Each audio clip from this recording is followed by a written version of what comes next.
আসসালামু আলাইকুম বন্ধুগণ, কেমন আছেন সবাই? আশা করি সবাই ভালো আছেন আল্লাহর রহমতে। আমিও আলহামদুলিল্লাহ সুম্মা আলহামদুলিল্লাহ আল্লাহর রহমতে ভালো আছি। আশা করি সবাই আপনারা ভালো আছেন।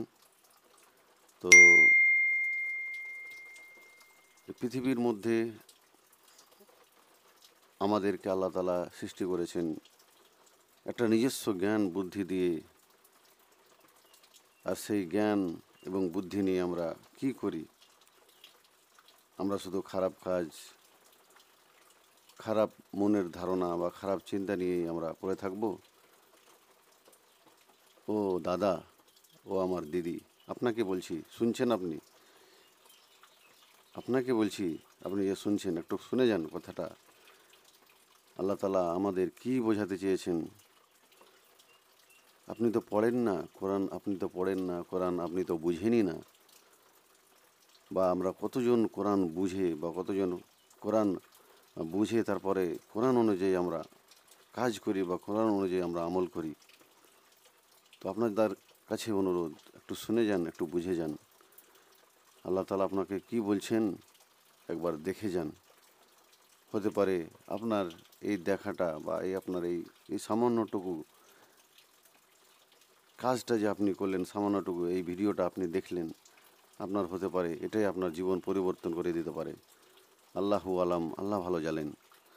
তো ভালো কিছু দেখেন, ভালো কিছু শুনুন, ভালো কিছু শেয়ার করুন, খারাপ কাজ এড়িয়ে চলেন। এটাই আমি আপনাদের বলবো। আর এটাই আমাদের কোরআন শিক্ষা দিচ্ছে বা আমাদের শিক্ষা দেই। আর এই শিক্ষা নিলেই বা কোরআন যে শিক্ষা দিয়েছে তা গ্রহণ করলেই, তা মানলেই আমরা জান্নাতে যেতে পারবো, আল্লাহর নিকট্য অর্জন করতে পারবো, আল্লাহর প্রিয় বান্দাদের তালিকায় নাম লিখে রাখতে পারবো। তো আমার বক্তব্য হচ্ছে যে আমরা অশ্লীলতা, এই যে আমরা সময় অপচয় করে দিই, আমরা বসে বসে ঘন্টার ঘন্টা শুধু বা কেউ নেশা দ্রব্য সেবন করি, কেউ খারাপ কাজে মত্ত হয়ে থাকি, কেউ কোনো গুনাহ হাতের দ্বারা পায়ের দ্বারা বিভিন্ন রকম যে আমরা কাজকর্ম করি। আমরা একবার ভেবে দেখেছি আমরা এই কাজগুলো যে করছি, তো এই কাজগুলোর মধ্যে আমাদের কারো ক্ষতি হচ্ছে কি, বা কারো আমি ক্ষতি করে দিচ্ছি বা কাউকে অপমান করে দিচ্ছি, তা আমার এগুলো তো কি কোনো গুনাহ বা পাপ হয় না? অবশ্যই হয়। আমরা সেটা লক্ষ্য করি না। আমরা নিজের চিন্তায় নিয়ে ব্যস্ত থাকি, আমরা অপরকে নিয়ে ভাবি না। আর এক কথায় আমরা নিজেকে নিয়েও ভাবি না। যদি আমরা ওইভাবে ভাবতাম তাহলে আমাদের দ্বারা না চুরি করা হতো, না কাউকে খুন করা হতো, না কাউরে কোনো সম্পদ আত্মসাৎ করার ক্ষমতা থাকতো বা আমাদের লোভ থাকতো। এগুলো আমরা তোয়াক্কা করি না। আমরা পরকেও তোয়াক্কা করি না, আমরা নিজেকেও তোয়াক্কা করি না। যখন এই জীবনটা, যখন এই প্রাণটা আমাদের কাছ থেকে আল্লাহ তাআলা কেড়ে নেবেন, তখন আমরা দেখতে পাবো বা বুঝতে পারবো যে আমরা কি ছেড়ে এসেছি বা আমাদের দ্বারা কি পাপ হয়েছে বা আমাদের দ্বারা কী খারাপ কাজ হয়েছে। তার জন্য আমাদের এই অবস্থা, তার জন্য আমাদের এই কবরের মধ্যে, তার জন্য এই কিয়ামতের মাঠের মধ্যে এই অবস্থা। তো ভাই দিদি, তো সেই দিন কবরের মধ্যে বা কিয়ামতের মাঠে আপনার আফসোস করার, আপনার গুনাহের তওবা করার আর সুযোগ থাকবে না। এখনই সুযোগ, এখনই সময়। আপনি এই মোবাইলের মধ্যে দেখেন কত রকম অশ্লীলতা বা কত রকমের ভিডিও, কত রকমের কথাবার্তা বা কত রকমের জিনিস আমরা দেখতে পাই। কই আমরা এগুলো থেকে সতর্ক হচ্ছি? হই না। আমরা নিজেকে নিয়ে ভাবি না তো। আমরা নিজের নফসকে, নিজের ভবিষ্যতে যে কি হতে যাচ্ছে আমাদের, মৃত্যুর পরে যে কি হতে যাচ্ছে আমাদের, সেটা নিয়ে ভাবি না। আমরা বাবা, আমার দাদা, আমার দিদি, আমার কাকা কাকিমা, কত তো কাকে আমরা কি করে দিলাম, আমরা চোখের সামনে হারিয়ে দিলাম বা চোখের সামনে তাদেরকে আমরা কবর দিয়ে এলাম, মাটি দিয়ে এলাম। তো আমাদেরকেও যেতে হবে, এটা নিশ্চিত। এটা 100% নিশ্চিত, এটাতে কোনো সন্দেহের অবকাশ নাই। মৃত্যু একটা ইউনিভার্সাল ট্রুথ, একটা চিরন্ত সত্য ঘটনা। এটাতে আপনি আমি এটাকে উল্টিতে পারবো না, বা এটাকে মিথ্যা বলতে পারবো না। মৃত্যু একদিন হবেই। আর আমাদের আল্লাহ তাআলা এই জীবন আমাদের দিয়েছেন, এই ক্ষণস্থায়ী জীবন দিয়েছেন। এই যে আমরা সময়ের মধ্যে আবদ্ধ হয়ে আছি, সময়ের মধ্যে এই যে আমরা জড়িয়ে আছি, যতদিন আমাদের বয়স এগোচ্ছে তত দ্রুতভাবে মৃত্যু আমাদের দিকে এগোচ্ছে। আমরা কি এগুলো ভাবছি? এগুলো নিয়ে কি আমরা কল্পনা করছি? আমরা দুনিয়ার এই সম্পদের মায়াজালে আমরা আবদ্ধ হয়ে পড়ে আছি। এই দুনিয়ার এই মায়ার ছলে, এই ক্ষণস্থায়ী জীবনে আল্লাহ তাআলা বলছেন যে একটা মশার ডানার যতখানি মূল্য, যেরকম মূল্য যদি দেওয়া যায় তো সেরকম, আর যেহেতু মশার ডানার কোনো মূল্যই নাই, তো আল্লাহর কাছে এই পৃথিবীটাও সেরকম। তো আমরা এই পৃথিবীটাকে কত মূল্য দিয়ে এই পৃথিবীতে বসবাস করছি, আমরা কত খারাপ কাজ করছি। তো সেই খারাপ কাজ থেকে আমাদের বেরিয়ে আসতে হবে। আরেক আর যদি আপনি না বেরিয়ে আসতে পারেন, তাহলে এই যে ভালো আলেম আমাদের সমাজের মধ্যে কত সুন্দর সুন্দর কথা বলে, কত হেদায়েতের কথা আমাদেরকে বলে, আমাদের কানে পৌঁছায়, সে কথাগুলো একবার না হলে শুনুন, বুঝুন, আপনার আত্মাকে শুনতে দেন, আপনার মনটাকে এগুলোর মধ্যে ঢুকতে দেন। তাহলে দেখবেন আপনার দ্বারা আর খারাপ কাজ হচ্ছে না। আপনার কোনো এক শক্তি আপনাকে সেই খারাপ কাজ থেকে আপনাকে বাধা দিচ্ছে, আপনাকে ভালো কাজের জন্য সাড়া দিচ্ছে। আপনি ঠিক ফিরে আসবেন। একবার নিজেকে সুযোগ দেন এই খারাপ কাজ থেকে, এই পাপ কাজ থেকে।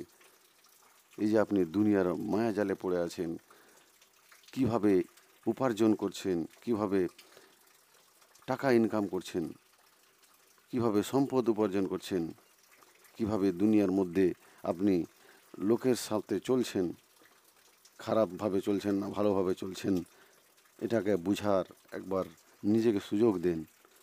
দেখবেন আপনি ঠিক একদিন আল্লাহর মুমিন, আল্লাহ নেককার বান্দাদের সাথে আপনার কি হবে, হাসর হবে, আপনার বিচার হবে ইনশাআল্লাহ।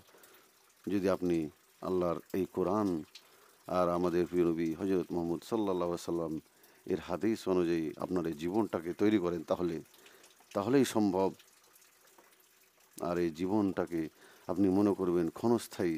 আমরা যেভাবে আমরা অহরহ শুনি, যেভাবে একটা বাচ্চা সারা দিন ধুলো বালুর উপর খেলে সন্ধ্যা হয় তখন নিজের ঘরে চলে যায়, নিজের বাড়িতে চলে যায়, সেভাবে আমাদেরও একদিন ঠিক মৃত্যুবরণ করতে হবে।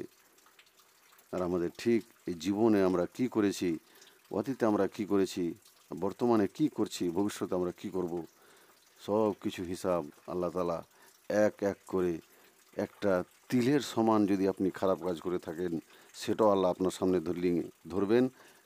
এবং একটা যদি পাহাড় সমান খারাপ কাজ করেন, সেটা তো আপনাকে ধরবেনই।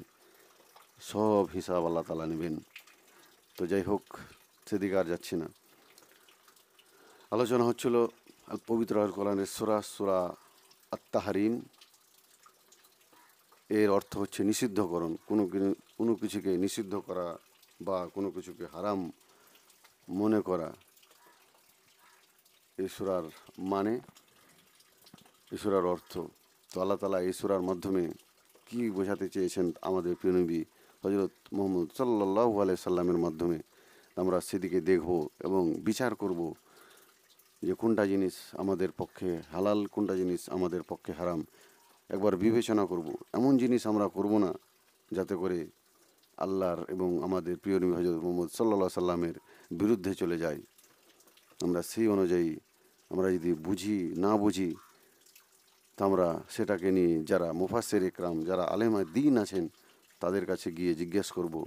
আমরা নিজে নিজে কোনো ফতোয়া বা নিজে নিজে কোনো এমন ধারণা পোষণ করব না। বা আমাদের মনে যদি প্রশ্ন জাগে, তাহলে আপনি জিজ্ঞেস করবেন আলেমে দ্বীন যারা আছেন, যারা কোরআন হাদিস এর বিশারদ, তাদেরকে।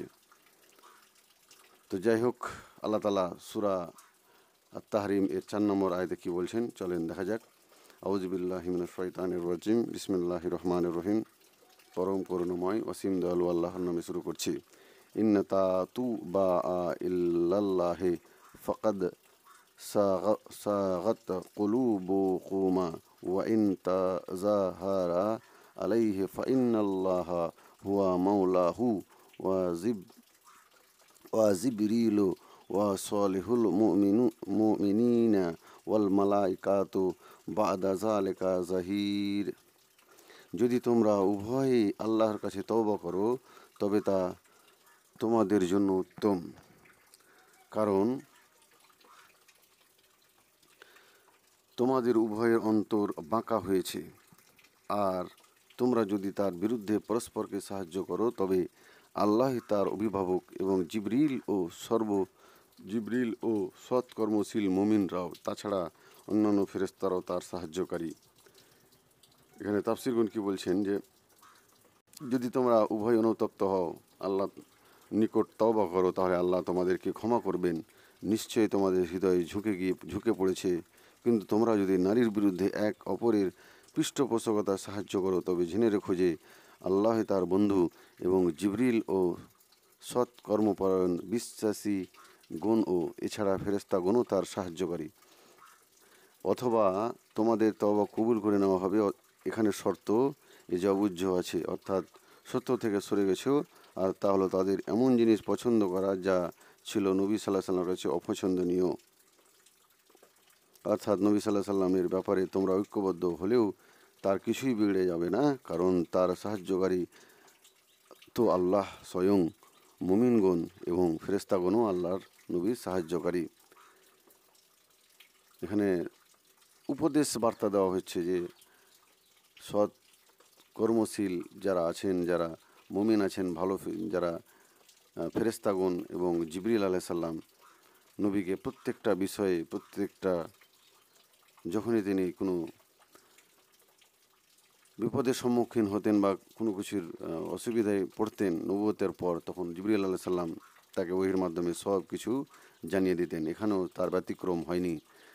তো অবশ্যই আমাদের যদি আমরা এই বিপদের মধ্যে কোনো বিপদ আমাদের যদি ঘিরে থাকে বা কোনো মুসিবত আমাদের মধ্যে যদি পড়ে যায়, তাহলে আমাদের আল্লাহর ওপর ভরসা রাখতে হবে, আল্লাহর নিয়ামতের ওপর ভরসা রাখতে হবে। তাহলে দেখবেন আর বেশি বেশি করে আমাদের তওবা, বেশি বেশি করে আমাদের দোয়া পড়তে হবে। তাহলে আল্লাহর আমরা রহমত, আল্লাহর আমরা সাহায্য পাবো ইনশাআল্লাহ।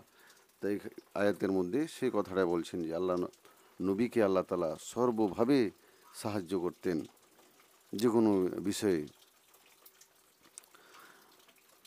এবার 5 নম্বর আয়াতে আল্লাহ তাআলা বলছেন আসা রাব্বু হু তল্লাকা ইন তল্লাকা কুন্না আইয়ুব দেলাহু আজওয়াজান খাইরাম মিন কুন্না মুসলিমানিম মুমিনাতিন কানেতাতিন তায়েবাতিন আবেদাতিন শাইহাতিন সাইয়্যিবাতিন ওয়া আবকারান। সে যদি তোমাদেরকে তালাক দেয় তবে আশা করা যায় তার রব তোমাদের পরিবর্তে তোমাদের চাইতে উত্তম স্ত্রী তাকে দেবেন, যারা মুসলিম, মুমেনা, অনুগত, তওবাকারী, ইবাদতকারী, সিয়াম পালনকারী, অকুমারী ও কুমারী। এবার আল্লাহ তাআলা বলছেন কি, যদি আল্লাহ নবী যদি তাফসীরগণ বলছেন যে যদি সে নবী তোমাদেরকে পরিত্যাগ করে, যদি এই যে মানে একটা ভুল ধারণা আমাদের প্রিয় নবী হযরত মুহাম্মদ সাল্লাল্লাহু আলাইহি সাল্লামের মাথায় দিয়ে দিয়েছিল বা বলে দিয়েছিল তার স্ত্রীগণেরা, সেটা ভালোর জন্য হোক বা মন্দর জন্য হোক, তো এই ভুল ধারণার জন্য আল্লাহ তাআলা তাদেরকে ধমক দিয়ে বলেছেন বা বলছেন বা জানিয়ে দিচ্ছেন এমন নারীকে, এমন মানুষদেরকে যারা মানুষের মনে ভুল ধারণা সৃষ্টি করে, অযথা ভুল বুঝায় মানুষদেরকে। তো তাদের জন্য এখানে সতর্কবার্তা যে একটা ভালো মানুষকে আমরা অযথা ভুল বুঝিয়ে বা অযথা হয়রানি যেন আমরা না করি। এখান থেকেও সেটাই বুঝতে পারা যায়। যদি সে নবী তোমাদেরকে পরিত্যাগ করে, আল্লাহ বলছেন যদি সে নবী তোমাদেরকে পরিত্যাগ করে তবে তার প্রতিপালক সমূহ তাকে দেবেন তোমাদের অপেক্ষা উৎকৃষ্ট স্ত্রী। আল্লাহ যদি চান তোমাদেরকে হটিয়ে, তোমাদেরকে সরিয়ে আরও নেককার, আরও বিশ্বাসিনী, আরও অনুগত্যশীল তওবাকারিণী, উপাসনাকারী, রোজা পালনকারী, অকুমারী ও কুমারী, সেটা অকুমারী এবং কুমারী সব ধরনের আল্লাহ যদি চান তোমাদেরকে হটিয়ে আল্লাহ তালা দিতে পারেন সমস্ত কিছু।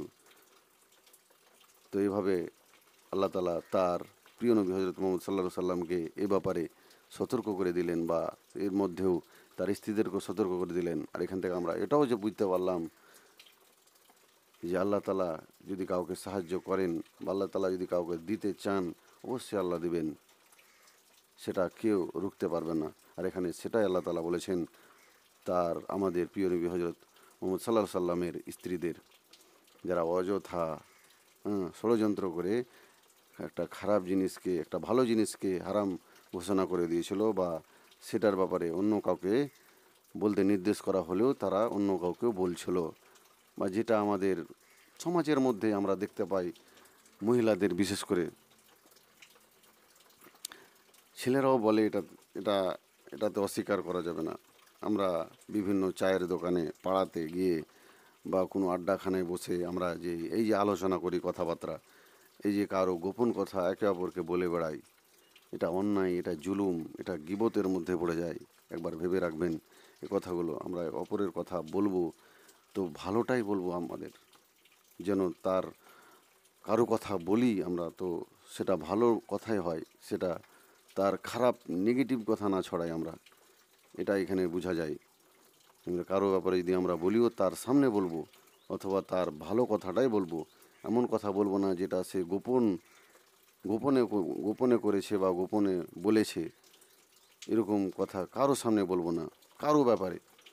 এটা আমরা এই আয়াত থেকে শিখতে পারি, বা এই এতক্ষণ পর্যন্ত আমরা যে যা দেখছি এই আয়াতের মধ্যে, এই 1 থেকে 4 নম্বর 5 নম্বর আয়াতের মধ্যে, এটা সেই কথাই বলে যে আমরা কারো গোপন কথা বা অযথা কোনো কথা কাউকে লাগিয়ে দেব না, এটাতে আমরা সতর্ক থাকবো। গীবত থেকে আমরা আমাদের মা বোনদের বলবো, বিশেষ করে আপনারা সতর্ক থাকবেন, আর এটার ধ্যান রেখে আপনারা চলাফেরা করবেন এই দুনিয়ার মধ্যে। কেননা এই গীবতের জন্যও অনেক নারী এমন আছে যারা জাহান্নামের মধ্যে আপতিত হবে। তাফসিরগণ কি বলছেন যে এটা সতর্ক স্বরূপ নবী সাল্লাহ সাল্লামের পবিত্র স্ত্রীদেরকে বলা হচ্ছে যে মহান আল্লাহ তার নবীকে তোমাদের চেয়ে উত্তম স্ত্রী দান করবেন, আর সেটা অকুমারী হবে বা কুমারী ও কুমারী যাই হবে না কেন, যেমন সে বলা হয়েছে আল্লাহ তালা যাই চাইবেন। তা আমাদের প্রিয় নবী হজরত মোহাম্মদ সাল্লাহ সাল্লামের স্ত্রীদের মধ্যে যা কুমারীও ছিল, বিবাহিতা বা বিধবাও ছিল, যারা বিবাহিত হয়ে বিধবা হয়ে গেছে তারাও ছিল। তো সব আল্লাহ তালার আদেশে সব কিছু হয়েছিল। আমাদের হিন্দু ভাইয়েরা ভুল ধারণা এখান থেকে এক একটা কোরআনের আয়াত, হিন্দুরা বলেন বা খ্রিস্টান বলেন, তারা এই এক একটা কোরআনের আয়াতকে দিয়ে এভাবে মানুষের সামনে ভুল ধারণা পোষণ করে।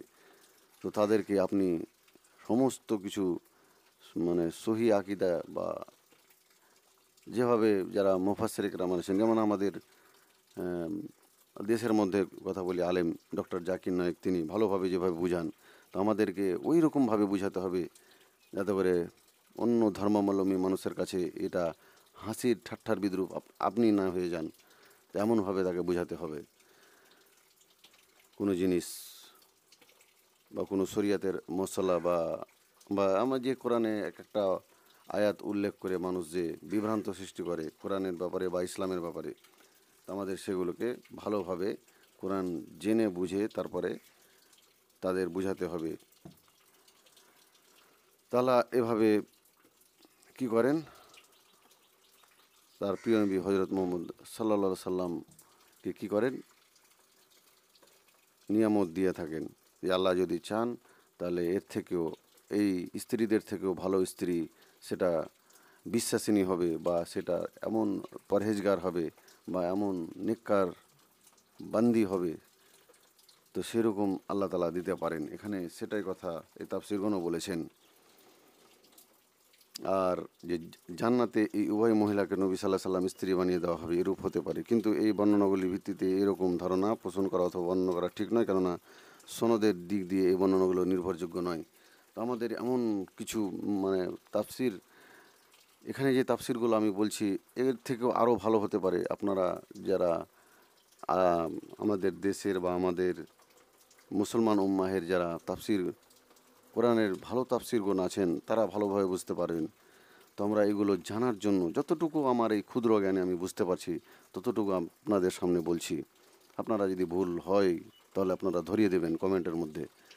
এরপরে 6 নম্বর আয়াতে আল্লাহ তাআলা বলছেন, ইয়া আইয়ুহাল্লাযীনা আমানু কুওয়া আনফুসাকুম ওয়া আহলিকুম নারাও ওয়া কুদুহান নাসু ওয়াল হিজারাতু আলাইহা মালাইকাতুন গিলাজুন সিদাদুল্লাহ ইয়াসুনাল্লাহা মা আমারাহুম ওয়া ইয়াফআলুনা মা ইউমারুন। হে ইমানদারগণ, তোমরা নিজেদেরকে ও তোমাদের পরিবার পরিজনকে আগুন হতে বাঁচাও, যার জ্বালানি হবে মানুষ ও পাথর, যেখানে রয়েছে নির্মম ও কঠোর ফেরেশতা কুল। আল্লাহ তাদেরকে যে নির্দেশ দিয়েছেন তারা সে ব্যাপারে তার অবাধ্য হয় না, আর তারা তাই করে যা তাদেরকে আদেশ করা হয়। তো এখানে আল্লাহ তাআলা সতর্ক করেছেন সেই জাহান্নামের ব্যাপারে, বা সেই জাহান্নামের আগুন বা সেই জাহান্নামের ফেরেশতাদের সম্বন্ধ করে যে আমরা যেন তার থেকে বাঁচার জন্য এখনই এই যে জীবন আমাদেরকে আল্লাহ তাআলা দিয়েছেন, এই জীবনের মধ্যে আমাদের কি করতে হবে? সেই আগুন থেকে, সেই জাহান্নাম থেকে বাঁচার জন্য আমাদের পরিশ্রম করতে হবে, আমাদের ইবাদত করতে হবে। আমাদের যেই শরীয়তের হুকুম বা যেই 5টি আমাদের ইসলামের মূল স্তম্ভ, কালেমা, রোজা, নামাজ, হজ, যাকাত, এটাকে আমাদের অন্তর থেকে মানতে হবে এবং সেই অনুযায়ী কাজ করতে হবে। তাহলেই আপনি এবং আমাদের পরিজনেরা কি পাবো?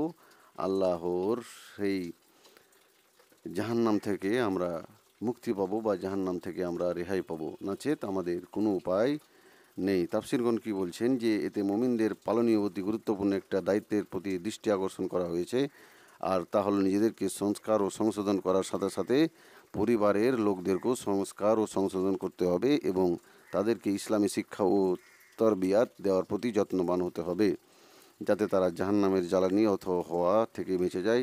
আর এই কারণে রসুল সাল্লাল্লাহু সাল্লাম বলেছেন, শিশুরা যখন 7 বছর বয়সে পৌঁছে যাবে তখন তাদেরকে নামাজ পড়ার আদেশ দাও, আর 10 বছর বয়সে পৌঁছে যাওয়ার পর তার নামাজের ব্যাপারে উদাসীন হলে তাদেরকে শিক্ষামূলক প্রহার করো। ফাকিহিগণ বলেন, এভাবে তাদেরকে রোজা রাখারও আদেশ দিতে হবে এবং অন্যান্য শরীয়তি বিধিবিধানের অনুসরণ করার শিক্ষা তাদেরকে দিতে হবে, যাতে সাবলক হওয়ার সাথে সাথে তাদের মধ্যে সত্য দিন মানার অনুভূতি সৃষ্টি হয়ে যায়। তা আমরা এই যে আয়াতটা বললেন যে আমাদের পরিবারকেও সতর্ক করতে হবে সেই জাহান্নামের ব্যাপারে, সেই আযাবের ব্যাপারে, যাতে আমরা জাহান্নামের ইন্ধন নিয়ে পরিণত না হয়ে যায়। তা আমাদের নিজেদেরকে বাঁচতে হবে এবং আমাদের পরিবারকেও বাঁচাতে হবে। আর বিশেষ করে আমাদের বাচ্চাদের, বিশেষ করে 7 বছরের মধ্যে যখন হয়ে যাবে ছেলেদের, বা হাদিসের মধ্যে এসেছে যে 7 বছর বয়সে মেয়েদেরকে কি করতে হবে? নামাজের শরীয়তের হুকুম তার উপর লাগু হয়ে যাচ্ছে, তো তাকে সেই অনুযায়ী ইসলামের বিধান শিক্ষা দিতে হবে এবং সেই অনুযায়ী চলাফেরা করাতে হবে। আর ছেলেদের বলছেন 10 বছর বয়সে। তো যা আমরা করি, যা একজন মুসলমানের করা দায়িত্ব, অপরিহার্য, সেই কর্তব্যগুলো, সেই কাজগুলো, নামাজ, রোজা, শরীয়তের যেগুলো আছে সেইগুলো আমাদের বাচ্চাদেরও শেখাতে হবে। এটা আল্লাহ তাআলা এই আয়াতের মধ্যে বলছেন।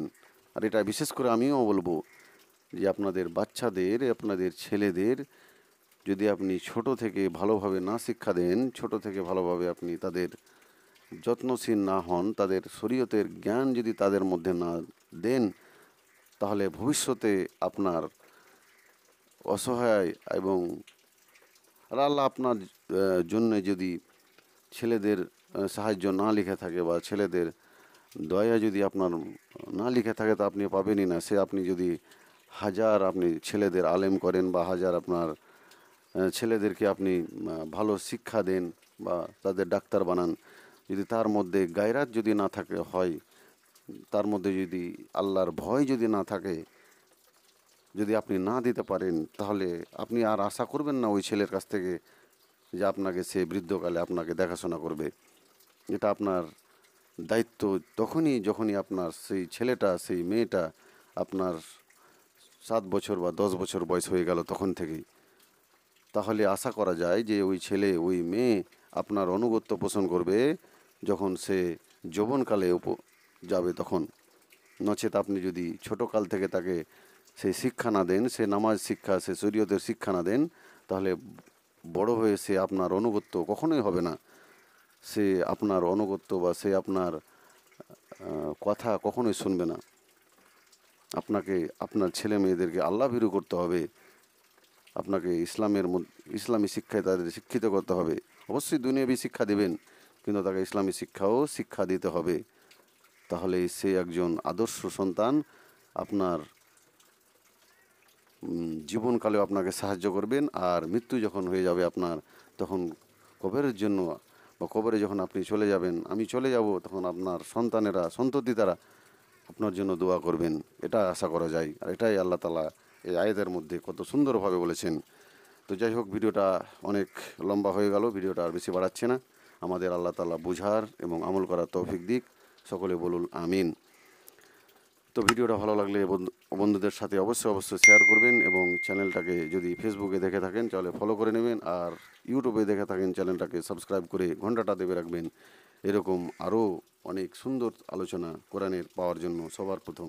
আসসালামু আলাইকুম ওয়া রাহমাতুল্লাহি ওয়া বারাকাতুহু।